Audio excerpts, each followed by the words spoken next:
Good morning, everyone. I think we're quite a small select group this morning, so hopefully it means we can have a good conversation. And so my name's Andrew Van Doorn. I'm the Chief Executive of HACT, and I'm delighted that we are here on our third webinar with the Health Anchor Learning Network. And today we are looking at the question of community development.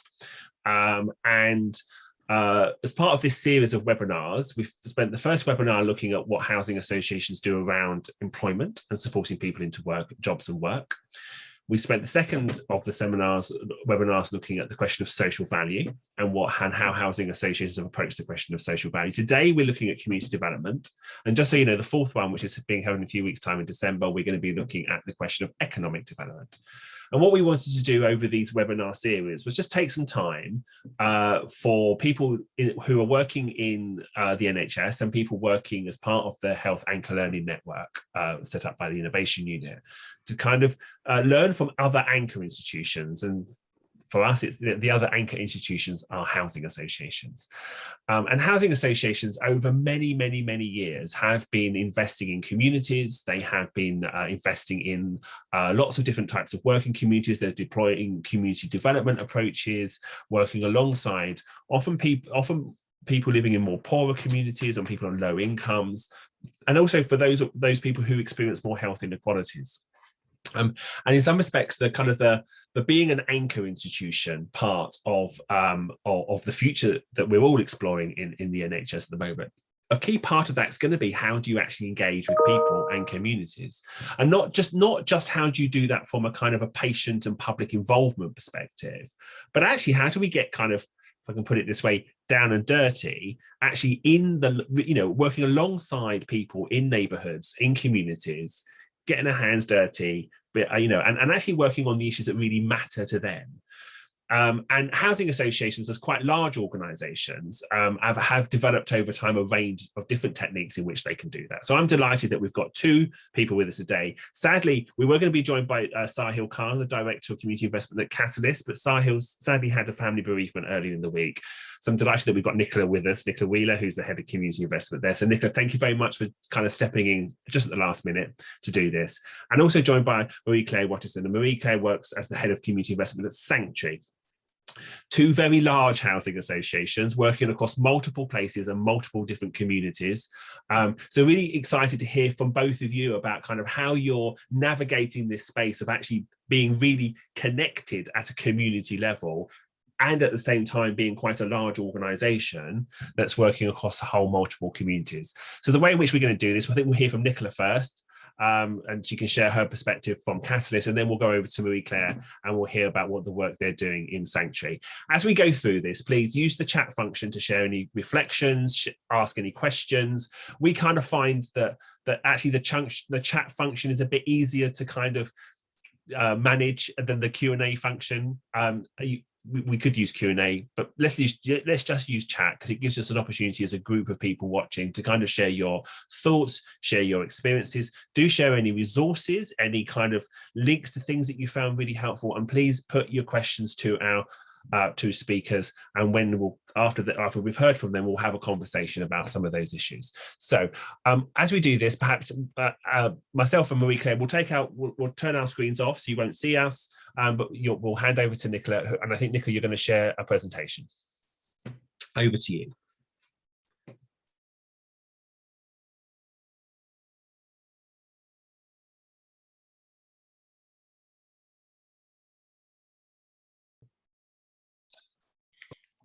Thank you, Andrew. Am I sharing the screen?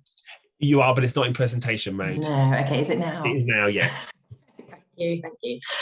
So yes, thank you for having me this morning. My name's Nicola, and I'm the Head of Community Investment at Catalyst. I'm really sorry that Sahil couldn't be here today. He was really disappointed not to be able to attend. But I've been asked to talk to you a little bit about how we, as a housing association, have used community development approaches to bring about health improvements in neighbourhoods where we're very active.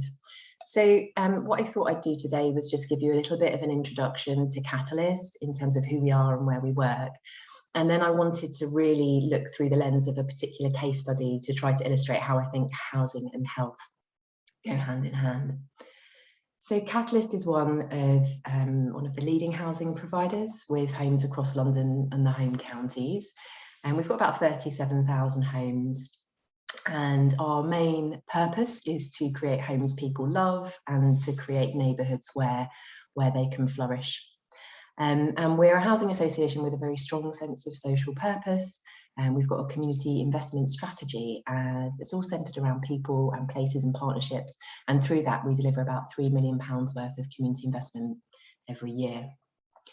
And I think for me, working for a housing association like Catalyst, and in particular in delivering community work, it's so rewarding. And I think it comes from the fact that as a housing association, we know that we've got a long-term relationship with the people that live in our homes, with the communities where we work. And in some areas, like in Ealing, where I've been working a lot of late, we've got about 5,000 homes in Ealing, and that's over several kind of key neighbourhoods. And we see ourselves very much as community anchors in those places, you know, relatively well-resourced organisations that can bring together local partners and statutory organisations and the people that live in our homes to co-design different activities, services and programmes that will really help to improve people's experiences of where they live. And sometimes that's related to creating employment and apprenticeship opportunities. Sometimes it's around things like how we can really support people to improve their health and well-being. So I just wanted to talk us through this area that I've been working in a lot recently, and it's a place called the Havelock Estate in Southall in Ealing, and it's home to about 3,000 people. And I've been working there since 2015 with my colleagues in our development team, but also in housing management, alongside, you know, the local authority and key community voluntary sector organisations, as well as local residents, to bring about a whole range of different projects and initiatives, many of which have really been working to improve people's health at a local level. So these are just some of the 4 photos of the estate. It's in the London Borough of Ealing, and the council actually own this estate. And it was built between 1950 and 1970, and we were selected to work in partnership with the local authority to regenerate this estate over a 10-year period. It's a really interesting place. It's just outside of Southall, which is a really vibrant multicultural place, but actually it does feel quite isolated from all of that. It's a very inward-looking estate. It's very difficult to navigate. A lot of the homes are suffering from systemic defects, including condensation and poor insulation, which are very common of homes built during that particular period. And it's an area where there's very high levels of antisocial behaviour, very low levels of resident satisfaction, but a really, really strong sense of community and people from the outset of our involvement there, really wanting to see an improvement in the place that they call home. So we worked with the local community very early on to sort of really map what the needs and issues were and understand what it was like to live here at Havelock. And actually health inequality is particularly stark in this area. So in particular, you've got very high levels of physical inactivity and cardiovascular disease, type 2 diabetes, and high rates of childhood obesity as well. And that, coupled with very poor environmental quality, just meant that people's ability to be able to get outdoors and enjoy the open spaces where they live was very limited. It benefits from being in a really great location. Havelock Estate, this is actually the master plan for the site. And you can see that, sorry, excuse me. You can see that the blue line along the bottom there, that's the Grand Union Canal. And the original estate really kind of turned its back, if you like, to the canal side. And part of our master plan, part of the work we've been developing, has really been to try to open up that canal towpath and really make it a central part of the neighbourhood and a key feature that people can regularly use and enjoy. And you can see there's the blue bit just to the right of your screen. That's this kind of spur of the Grand Union Canal that comes off. And we actually own that mooring dock. It's a residential moorings. And there again, we've been able through the development to build a pedestrian cycle bridge that has really improved the connectivity east to west for the estate there. So just fast forward a few years. So you can just bear with me, I just need to cough.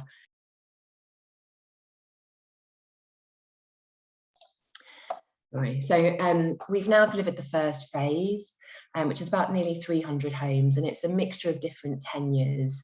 So some people who've purchased their houses, many people who are in socially rented accommodation, and some shared owners as well. But we've really brought back the traditional street scene, but most importantly delivered quite a significant amount of green space through the first phase.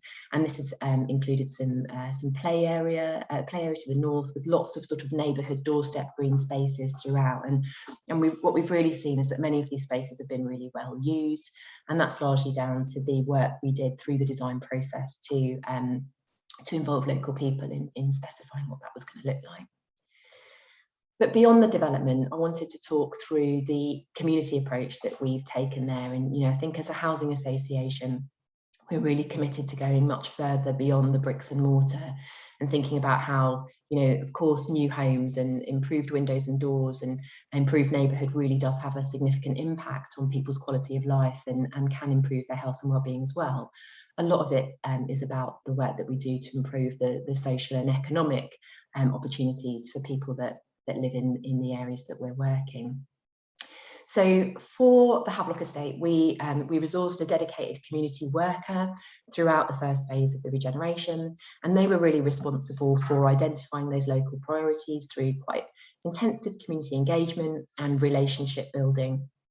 And some of the early interventions that we undertook were some quick wins, really. So it was just about having some really practical and very visible projects to establish a visible presence and to talk regularly to local people. So we had the regular afternoon tea pop-up events that happened in some of the neighbourhood open spaces that existed, and in a little vacant shop unit that we used throughout the winter. There was a particularly troublesome piece of green space called the Bixley Triangle that, with local partners, we worked to improve within the first year and really transformed it from a space that was inaccessible and a bit of a hotbed for drug and alcohol abuse into a place that the local nursery actively and frequented to bring groups of children down to do things like this art mural that you can see on the wall, and to do lots of planting activities as well. And a real feature has been the work that we've been delivering along the canal towpath.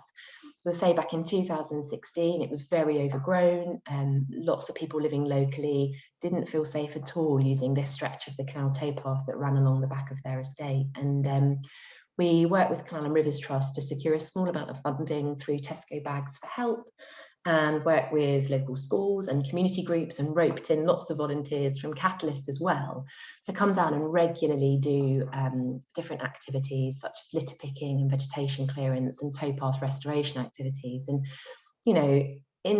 on their own, those activities were very small, but actually cumulatively and over a period of time, they've really helped to improve that stretch of the canal towpath. We've reduced the height of the hedge to increase light and improve visibility. We've infilled a lot of the den areas that actually people were rough sleeping in, and it's really made the space much improved for the people that live there, and lots of people report using and enjoying it in the way that we'd intended. And in fact, this partnership work that we'd established really early on with Canal and Rivers Trust recently led to us submitting a joint funding application with the local authority and Canal and Rivers Trust to the GLA's Green and Resilient Spaces Fund. And it's a project which will be to the value of £1 million to create a wellbeing way, and it will further improve and activate those green spaces along this sort of a larger stretch of the canal towpath. It's about delivering waterside placemaking and lots of habitat creation and opportunities for play. And the project's really geared around climate resilience, because Southall is one of the sort of the highest risk area in the borough for climate change. And actually, we just found out a couple of weeks ago that we've been invited to enter the second stage of that bidding process, and the application's due in just at the end of December. I want to talk about some of the work we've done around social prescribing. So following those kind of quite early interventions in 2016-17, we'd established quite a strong network of local partnerships and really good relationships with the local community. And in fact, we'd sort of identified some of those community pillars, the people that really care passionately about where they live and want to see things improve for the benefit of everybody. And we'd supported them to establish their own group called the Good Neighbours. And in 2018, we were invited to be part of a social prescribing pilot project in Ealing. And this was about working really closely with the GP surgery. And it was all, of course, prior to NHS England confirming investment in social prescribing through the primary care networks. So we were involved in really shaping the approach in Southall. And really what evolved was that this was a very hyper-local approach, recognising that people living in areas such as Havelock rarely travel very far to participate in physical activity. And we really wanted to build on all of the brilliant things that were happening locally that actually had quite low visibility. So you've got lots of community voluntary sector providers that were doing great projects and delivering great services, but actually struggling to engage with people at a local level as well. So we work with the local GP surgery and also with the patient participation group and with the Good Neighbours group that I've already spoken about to map and evaluate the accessibility, the affordability, the relevance of some of the local facilities that there were. And that resulted in the active living map, which you can see displayed here, which really started to bring to life all of the different things that were happening locally. We found, for example, that on a Tuesday, a local canoe club would come to the towpath just actually very near to where the GP surgery was, and they'd offer open access paddling sessions for children and adults. And on Wednesdays, there was a women's exercise class that happened at the local community centre that was only £1 for people to participate in, but actually, patients going into the GP surgery weren't aware of any of this, and a big part of the job was just about making some of this really visible. So we had the display in the GP surgery, and we worked with the receptionists and the patient participation group at the time to support people to access those sessions. And so pre-pandemic, what that resulted in was 30 people being supported to access those activities that were happening locally. We funded a community link worker at Catalyst who was employed by us, who very much took a, what matters to you approach to working with people on an individual level and supporting them by doing things like even attending sessions with people that were lacking in confidence or perhaps were experiencing long-term health conditions and perhaps had never exercised before either. Through the project, we were able to get Canal and Rivers Trust to install some welcome signage, which you can just see there in the picture on the left, and to put some way markers along this 1 kilometre stretch of the canal towpath. And what that just meant was that actually people who were perhaps anxious about participating in group activities were able in their own time to exercise at their own pace by following the Havelock Healthy Walk. And then during the pandemic, we pivoted the project. So the community link worker that we had was involved in making sort of telephone calls to our customers living in Southall. And over the course of the pandemic, she spoke to 230 people, some of them on a weekly basis, to support them to stay physically fit and mentally well in their homes during the pandemic.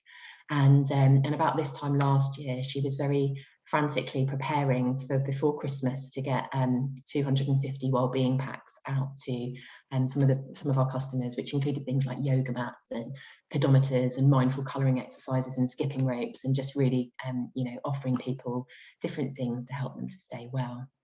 And we continue to work with social prescribers in Ealing. There's a social prescriber linked to each of the primary care networks now within the borough, and our community link worker has been attending the team meetings, for example, because what we want to do is ensure that any of our customers who might present at GP surgeries know that they can access the advice and wellbeing services that we can offer at Catalyst, and that includes things, like I say, around helping people to get into work or providing money and benefits advice, or even we've got access to things like grants and emergency fuel vouchers and food vouchers as well. So, when we do come across particularly vulnerable people living in our homes who need that bit of extra help, then we're well placed to be able to provide that to those people at that time. One of the other things that we did during the pandemic was to establish a cycle hub. So our local office on the estate had to close. We, as a housing association, moved all of our services online and all of our local offices were closed up. We did manage to deliver a cycling roadshow in the summer of 2020 when restrictions started to ease a bit. And this was really about helping children who'd been adversely affected during the first lockdown with the closure of schools and playgrounds as well, to get very physically, active over the holidays. And we held summer cycle schools and doctor bike sessions, and we issued cycle activity packs and helmets to over 300 families living in our neighbourhoods across Catalyst's housing stock. But at Havelock, off the back of that, we also partnered with Sustrans, which is the National Walking and Cycling Charity, because they had secured about £47,000 worth of funding from Sport England and wanted to pilot a family cycle hub. So we gave them access to our office, and they really brought it to life during the pandemic and provided a much needed service to people living locally. The pilot operated from April through to September over this year. And during that time, 280 bikes were serviced, 16 adults took part in cycle training, and 20 bikes were issued on a bike loan scheme as well. And I just wanted to talk to you a little bit about one of my pet projects, and it's at quite an exciting time now, this project. And this is one that we've been developing since 2017 on the Havelock estate. And the main ambition has been to try to transform some of these very disused and forgotten garage and undercroft spaces on the estate. And these were spaces that were designated to be in the final phases of the regeneration. And what we wanted to do was, even though they're owned by Ealing Council, was to instigate a meanwhile project that would bring these into use and to create some meanwhile uses that would really foster a strong sense of community spirit and provide opportunities for play, sport and recreation for people on their doorstep. So we did some very early feasibility work, which was funded by the GLA, and then entered into like a project activation stage where we tested some of the ideas that we'd developed, which was around how we could use the canal towpath to bring people into trialing different sports. It was really about engaging with children in play. We knew that we were going to be completing the play area that I showed you very early on in the presentation. And we wanted to work with local families to establish some good play practices. And some of these green spaces that sit in these undercroft spaces have sort of been left very wild and to sort of grow, and actually they provide a really interesting opportunity for children to experience play in a way that they might not have done before. So we've worked with the Play Association to do things like holiday camps there with them, where they've used lots of reused materials to find lots of different creative ways to play. Really sorry, I just need to cough again.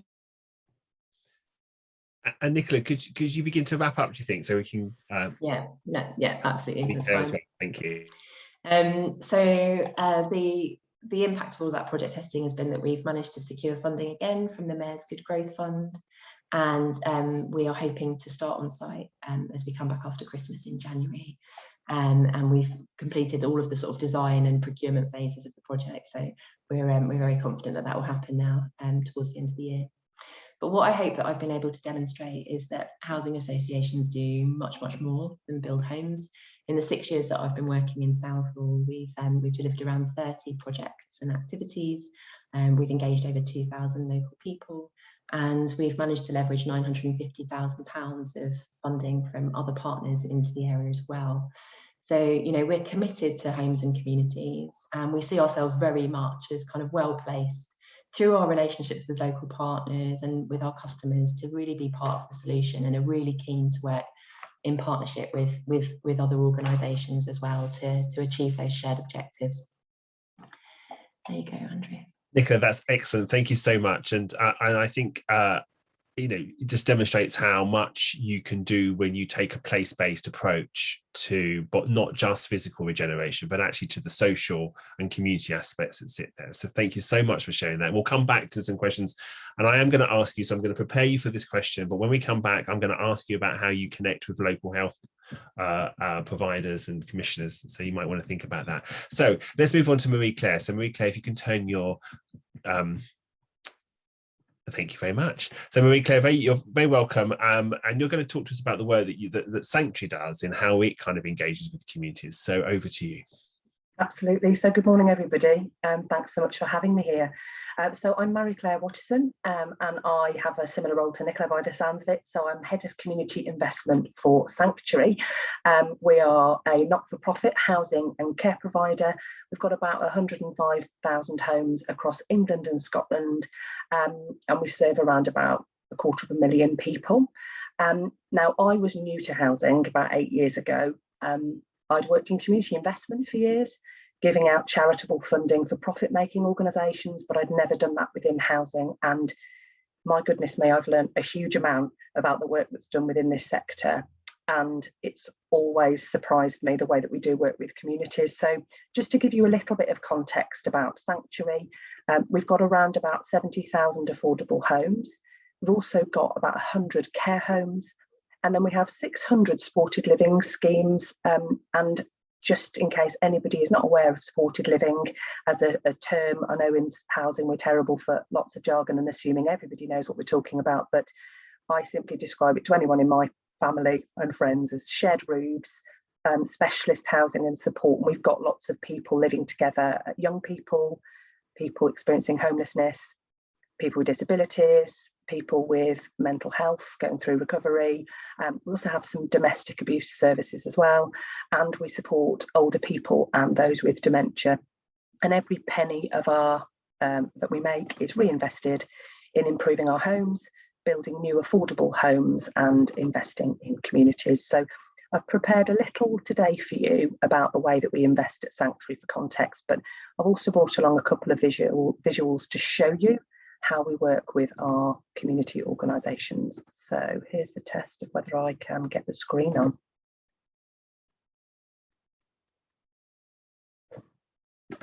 There we go. So hopefully you can all now see a presentation. And what I wanted to share with you, here we go, is just this little bit of context. So our programme itself is around about 1.4 million of direct investment in communities.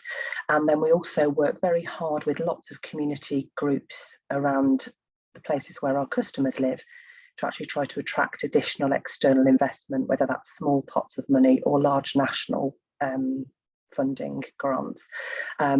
These figures are from last year, but actually during the pandemic, I'm sure many people experienced this. There were lots of pandemic related funds that opened up. So we worked with all of our community partners to really try to exploit the funding that was made available. Ultimately, community investment in Sanctuary is over and above anything that we're contractually obliged to do. So I have quite a nice area that is beyond anything that is expected of us. And it really comes into the territory of an aspiration that we hold, which is that everything that we invest is led by our customers and their communities. A lot of my role is about taking pause and not jumping in and seeing what is actually wanted by people and what they're passionate about. And we aim for sustainable investment by supporting people to realise their aspirations, really trying to build local capacity for communities to drive change for themselves. We recently published a brand new strategy. It's the first community investment strategy I've ever written in any of the roles that I've had over the last 20 odd years. And there is an introductory video here which we can circulate in the chat, but it helps to just really give an overview as to what our strategy sets out to do. And the way that we invest is that funding is devolved through a network of community groups. And when we talk about community groups, these might be local voluntary groups, there could be residents groups, they might be local schools, could be local charities. And ultimately, the way that we work really nurtures the existing relationships in those communities, and helps that if we have customers living in an area where they don't actually know what exists, we help to broker those relationships. The groups that we work with will have the skills, relationships, the experience, and critically the trust to work really beautifully in investing in initiatives to make a difference to the life of our customers. And we also have community development colleagues in some key locations. I'll show you a map in a moment just to show where they are.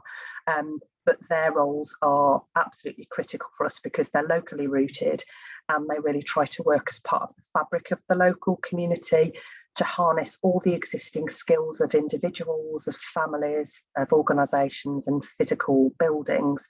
And they also help to broker support. So they might find organisations working in a similar space who aren't yet connected, and they work really hard to connect those dots in an area.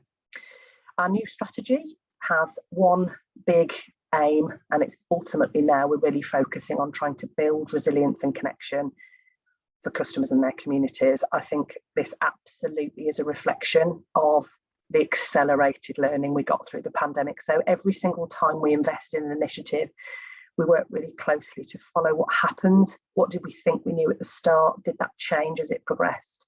And each year we hoover in, I don't even know how many evaluation reports. It's got to be probably about 1,000 actually, because people report with a certain frequency. And in there are stories and quotes and all kinds of really rich learning about what people are experiencing. Ultimately, the learning and insights highlighted a massive need from our partners for us to change our programme. We had processes in place that were just a little bit restrictive during the pandemic. And what we were asked for was a great flexibility. We needed to be able to respond quickly to how needs were changing in communities. We needed a very hyper local approach, and we really needed to make sure that what we were doing was led by communities. Ultimately, the insight that we asked for was about what had changed for people. We asked about what communities were doing for themselves during the pandemic and where they saw our role fitting. And then in the new strategy, we've really set out where we see our role and how we're going to work with communities. It's not a huge change for us, but for me, it was kind of sticking a flag in the ground to say this is where our programme has progressed to. We used to have quite a traditional model of investment, which kind of starts with what's wrong in this community and what we're trying to fix. And the big thrust of the new strategy is around an emphasis on asset-based community development. Now, when I came into this sector, I'd not heard that term. I thought it was to do with buildings, I'm ashamed to say. I just didn't actually know what that meant. I've learned a huge amount, but I'm absolutely not an expert in this, but I work with a team who are incredible in the way that they work with communities, in really harnessing what is strong, trying to move the emphasis away from what's wrong. So traditional approaches to community investment do tend to look at the issues within the community, looking at, for example, at unemployment and antisocial behaviour. And what can happen in community investment is you start with a problem that you're given about that a community are facing, and then there's an enormous risk that you decide on a solution for that community and then offer it to them. But with our new approach, really centering around an asset-based approach, we're now asking all of our team to take a lot more pause, to be a lot more reserved in jumping in, and actually start by looking at what already exists within communities and the skills that individuals hold for themselves and what they can use to grow community life. And get the kind of life that they choose. It's quite a hard thing to do. I'm naturally someone who wants to kind of jump in and help, but what we're recognising is not all help is helpful, and that there are many people in communities at any one time, and it's important for us to understand how our roles interlink. So what I thought I'd share with you here is just a couple of visuals. I'm a very visual person. I hope this is slightly helpful, but these dots around this map kind of show where our investments landed last year. And the huge peaks that you can see dotted about the country with Glasgow and Chester and Cherwell in Oxfordshire and Sheffield. These are areas where we have our local community development team who are part of that local community. They will have been recruited from that community at some point. They share the same accent. There may possibly be residents live in our homes as well. And ultimately, all the dots in between are some of the areas where we invested outside of those key areas as well. And the initiatives that we support, they can be anything from, it can be grant funding, it can also be time, advice, it can be helping people to apply for their own funds elsewhere. Our role differs from project to project depending on what is asked of us. And then what I also thought might be of interest is how we plotted some of those partnerships for customers. So we do have a lot of customers who do use our website as a way of looking broadly at what support's available in communities. And we could just see so many organisations that support with food and money advice, health and wellbeing. So we created this map to give a bit of a quick point of reference for our internal teams and for customers to be able to come in and look at where support exists. And if we just go in here and we're going to look at our Cherwell community, so we've got a lot of properties in this area. We do a lot of work in Banbury and Bicester. And in that area, no surprise, we've mapped quite a few partnerships, all kinds of different organisations of every scale, doing all kinds of different work. So we've got some food projects here, the community fridge run out of the local mosque.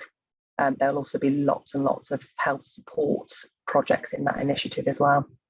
Here we've got a local action group. And then we've also got some recycling initiatives going on. There'll be links here to skills, as well as actually practically being able to support people with furniture. And then all kinds of other groups as well. Theatre companies, you'll also have groups that are on the surface profit making, but that do integral work in communities. And what I thought would be interesting to you was when we actually started working in Cherwell, there was such a great existing community that the local team worked really hard to actually map all the groups in the area. So this was kind of what asset mapping looked like in our team at that point, because there's just so much that existed in the community. And what they did was this lovely little look at who are all the people providing support to people who are looking to improve their employability skills, who are all the people working in health and well-being. And then they did this really complex bit of work to look at how those organisations relate to each other and where they relate to us. And I can only imagine, because this was done a few years ago now, if our neighbourhood team do this again, it will have changed enormously. There will have been lost organisations during the pandemic. Some organisations just did not weather that storm. It was very sad, but there will have also been a huge growth. There will have been organisations coming together as well. But I really like this. I remember when I first saw it, just going slightly cross-eyed at the complexity of it all.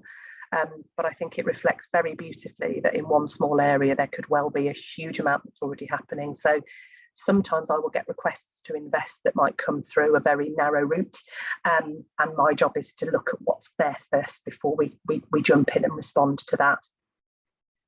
And the last image that I wanted to show to you as well, which may be very familiar to a lot of you, but I'd not really come across graphic facilitation before I joined this sector either. A wonderful way of capturing very rich conversations in a visual way. And this relates to our Priest Hill estate up in Glasgow. And I remember my first ever visit to a community was in Priest Hill. I'd just joined Sanctuary, I was brand new. And I met with a resident there and asked what our role should be. And her response made my jaw drop, because she asked us to help to stop the community from feeling bullied. And I just didn't know what that meant. But what she played to me was the experience of being part of a community that everybody believes that they know because you can read about it. So Priest Hill has this very long history of young people fighting a lot of violent crimes, buildings being burnt down, a lot of very, very frightening fights between gangs. And what was interesting was at the point we were actually regenerating in that community, and what she was saying was many people arrive in Priest Hill because they know it's deprived. They arrive with what she said was a briefcase full of money and a suit on, and they come to help us, and they help us for a while, and then they leave. And what she played out to me is what it feels like as a community being helped, people leaning in to help and then leaving. And her request was for us to just support that community and what they wanted. So I love this image because this was done 6 years on from that conversation, and it really reflects on all of the existing assets in that community. Local groups, local people with knowledge and history and passion, people with personal skills, groups running support. But the beautiful thing about this was it was created by the community. We simply put a bit of money in to throw a party, but it was just a conversation that was held. And then we worked with a very clever organisation who did the graphic facilitation to capture the essence of that conversation. And that's actually everything that I prepared for the presentation today. I'm sure there's been lots of things raised in the chat, and I hope that is somehow of interest to the group. Lovely, thanks so much, Claire. So can I ask Nicola, could you turn your camera on and we can have a bit of a conversation? We'll pick up some of the things that are in the chat as well. Excellent. So thank you both so much. I mean, really good to really hear about, how as a large organizations you've been able to kind of make this work at a hyper local level. And I think in some respects that's some of the learning that we kind of want to distribute out to people in the NHS as well, because they too are quite large organisations. And when we think as anchor institutions in the NHS, we're talking about the providers particularly being, thinking differently. And I think also the other thing that I take from both your presentations is that in some respects we're not saying that we have to work everywhere, that good community development is about working alongside people. It's about actually enabling them to unlock their assets and being there for the longer term. And I think that's the other bit of the anchor institution value, is that we are organisations in the NHS and in housing who are in those communities for the very long term. There's a few questions coming up in the chat, and people just please feel free to put some more questions in. We'll get to them. I think I'm going to ask, and I kind of primed you a little bit, Nicola, about the question I was going to ask you. I'm going to ask it to you as well, Marie-Claire, because when you looked at that mind map, it was interesting that Oxford CCG was there, but I couldn't see any other healthcare provider in that mix, other than the kind of the support services being delivered by voluntary and community organisations. For example, I saw Restore in there, which is a kind of a mental health charity in Oxford. And so how do you feel how are you connected to kind of the NHS providers, not the commissions, but the providers in the areas in which you're operating? Nicola, you know that I'm on the board of London North West Healthcare, which is Ealing Hospital. I'd be really interested to know how you actually connected with acute trusts, mental health trusts, community provision, GPs are good providers. How's that bit working for you? Thanks, Joe. I think it's a great question, and I think it was always really actually quite difficult to navigate before we had the opportunity to be involved in the social prescribing pilot in 2018. Attempts to kind of engage with GP surgeries on estates where we were working.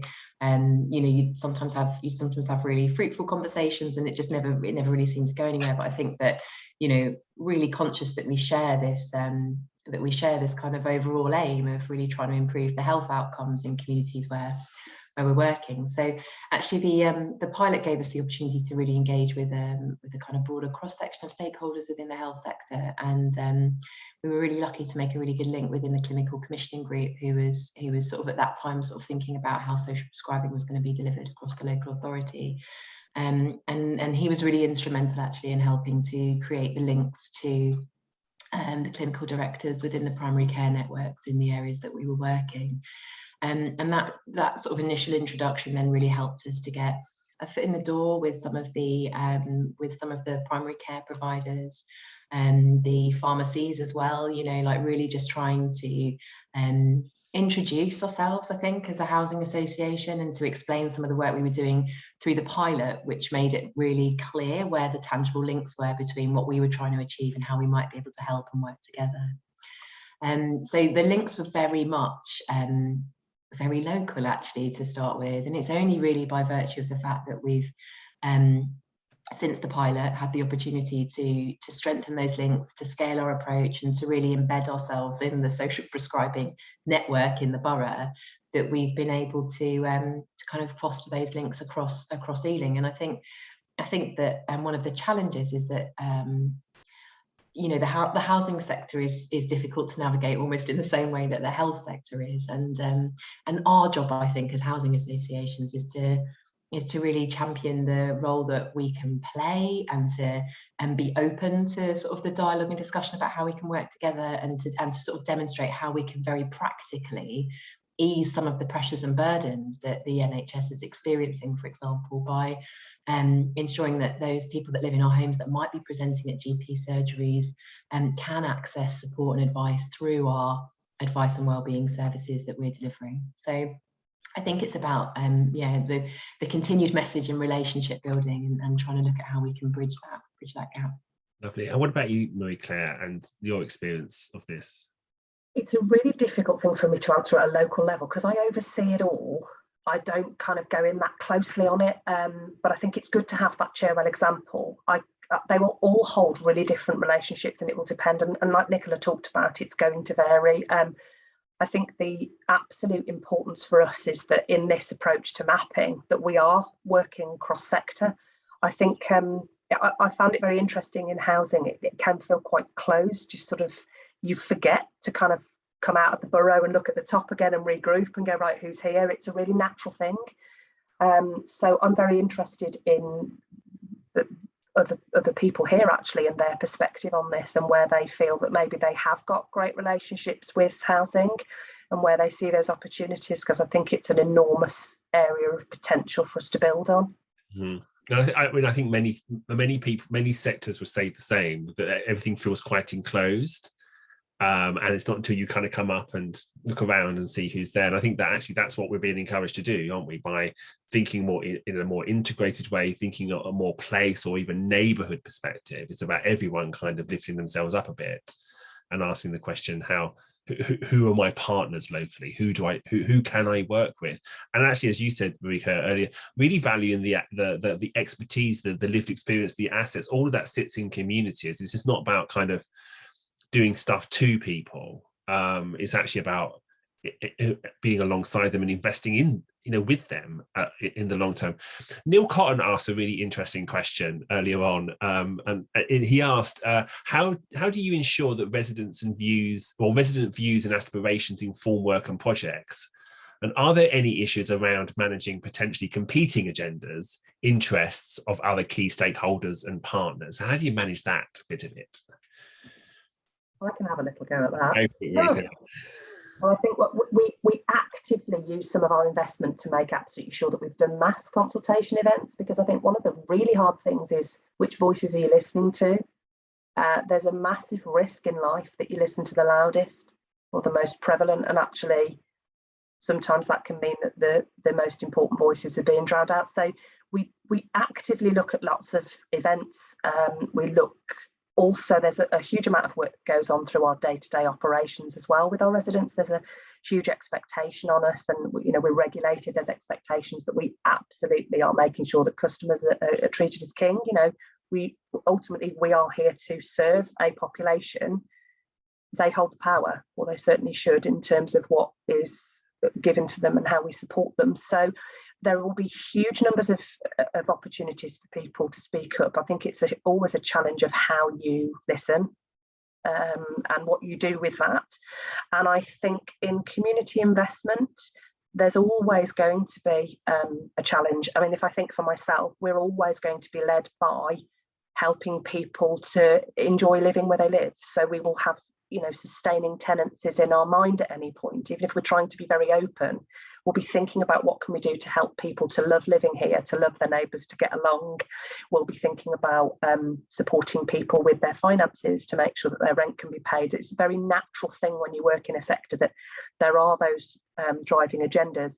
My role and the role of our team is to continually be that temperature check, that sense check, that stop point that takes pause and goes, is it our role, and what are we responding to here? So one of the things that I always sort of play out is that there'll often be a very loud community voice that needs to be amplified. There'll be a voice over here that's saying, hey, there's a great idea, and our role is to sit in community investment in between and to make sure that whatever actually happens carries the voice of the customer through. It's really hard. It's a really hard thing to do sometimes, but it's definitely an aspiration that we hold. I don't know if you, Nicola, if it's similar where you are. No, I think Marie-Claire, you've summarised it really nicely. I think it's really important to acknowledge that it is an issue, that of course there are going to be competing aspirations and demands from different parts of the community. I think you're right as well to say that actually the way that we engage with communities is over the long term. It's not like a one-off, here's a questionnaire, tick box exercise done, we know what's needed now. We take multiple different sources of information to really try to triangulate and understand what's needed, and that it's an ongoing process. People's needs change, and we need to be present to kind of hear those changes and to reflect that in the work that we deliver and who we're working with and how we're sort of bringing different things to pass in places where we're working. And the other thing I'd just say that, and I think this picks up on what you said, Marie-Claire, is that we're continuously looking at where there are people who are underrepresented. So we're consciously trying to find the voices that you don't see, because you're absolutely right. You do get the loudest and the same people that kind of respond to the formal consultations. But we've done some really specific work around trying to engage with Somalian women's groups, for example, or sort of targeting our engagement specifically around children and young people to get different views and experiences, so that you can try to have a really well-rounded perspective as best you can anyway. I think that's a really good, that's a really good and important point. Actually, there are people in communities who have very loud voices. And there are people who have very little voice, and actually it's incumbent upon us to actually seek out those voices and to engage. I was just going to say, actually, Drew, one thing that I found really interesting is it depends who runs the events and who's asking the question as well. So if you're there with a housing badge on, someone talks to you as a landlord, so you have quite a narrow conversation. But what I always find really interesting is, if we do want to ask questions, we think about who's going to do that. So a lot of the time we fund partners who do events that circle around food and just like come along, have a chat that doesn't have that agenda, so that someone's between us and customer, again, to not force an agenda. And it's really interesting, actually, the difference between what you need and what you're passionate about, what you care about, is really different responses. And also, if it's led by housing, you do tend to get a more narrow amount of feedback, in my experience. I think if it's just a broad community conversation that's not sector or topic specific, it's really fascinating what you can unearth. And some of the projects that we've supported in the last few years, we never would have got to. And it's all about people going, I've got this amazing idea, we've talked about it for years, can you just help us a little bit with the first step of getting that out the gates? It can be incredible where that goes. I suppose the lesson from that then is you don't always have to be in the lead. Actually, as an organisation, you can be following others. You can be just kind of going to other, participating in other people's events and things like that, and just being there and being in kind of receptive mode as well. So it's not that you have to always, it doesn't have to be, this is the sanctuary event and everyone comes, actually, or if this is the catalyst event, it can actually, you can as we have like the concepts of what I call the life model, the lead, influence, follow, and exit. Sometimes just thinking really carefully about, are you leading something, are you influencing something, are you following, or are you just getting out of the way? And I think that there's some really important learning in there. Can I just move on to something else? So in the NHS, if you go into any NHS organisation, what you'll hear is that we put patients at the heart of everything we do. You go into any housing association and they'll say, we put tenants at the heart of anything that we do. And we can debate whether or not that's true or not. And I think we all know what the answer to that is.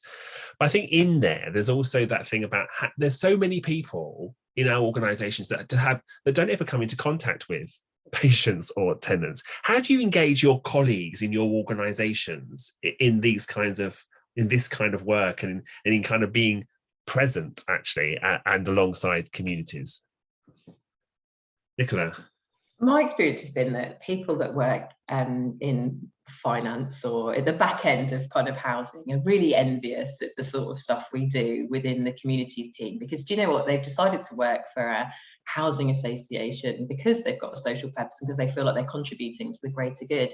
And so I sort of see it as part of our role within the communities team to make really visible and accessible the kind of work that we deliver in communities. And part of that is around obviously, we all have these 2 days volunteering that we can give a year. And so I try and make sure that rather than my colleagues going off and delivering things, elsewhere, that as far as possible, they've got an opportunity to contribute that time to helping a local group to achieve their outcomes. So they really get a feel for what it's like on the ground in communities. And actually I've really had some great feedback from colleagues who've been able to do that. I mean, our estate services team, who, routinely are out and about doing garden maintenance across our estates, have helped out every year in November on that 1 kilometre stretch of the canal towpath, and have come with their equipment and their machinery and just really helped to do the topping and facing of the hedge. And they've seen the immediate impact of their work and how it's benefited the community. So I'm always looking for different ways to rope people in. And actually, I think that we've got such subject expertise within the housing association, whether it's our digital marketing team or the health and safety team or our legal team, who can actually all provide support to community groups. So one of the things we're looking at the moment is how do we support those individuals or those community groups that are very active in our neighbourhoods by taking, again, a much more sort of customer-centred approach to the support that we provide. So it might be that it's about access to funding or helping to constitute a group, but actually, do you know what? Maybe they just want to run an event and they need half an hour with our health and safety team just to understand how to mitigate the risks that might be associated with that. So we're trying to be really creative in the way that we make it very accessible for our colleagues to get involved in supporting our customers and communities. So what about you, Marie-Claire? It's incredible, actually. Very similarly, we also have a 2-day-a-year policy for our staff as well. And I think you're right. I think what's really interesting, I know with organisations with a large number of staff, there's a really good example of kind of their charitable pulse, which is that if you get any kind of poll where you ask staff to vote for your charity of the year, for example, the strong likelihood is that they will vote for children's charity, an animal charity, or a cancer charity. It's a very natural thing.